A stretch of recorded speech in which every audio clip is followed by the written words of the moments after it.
The exposure triangle is the relationship between aperture, shutter speed, and ISO. Understanding how these three elements work together will help you level up your photography, but it's essential to realize that for any given sensitivity level of film or digital capture, there is an optimum amount of light needed to deliver the correct exposure value. Aperture not only acts as a light valve, but is also critical to determining the depth of field of the image. ISO controls sensitivity and can affect noise. Shutter speed controls how long light is allowed to strike the sensor, which strongly affects how movement is captured. Together, all three elements work to generate an exposure value.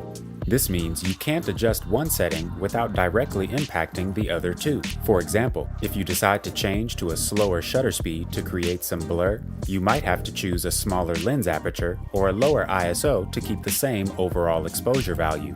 Learning to balance these three controls properly will up your photography skills.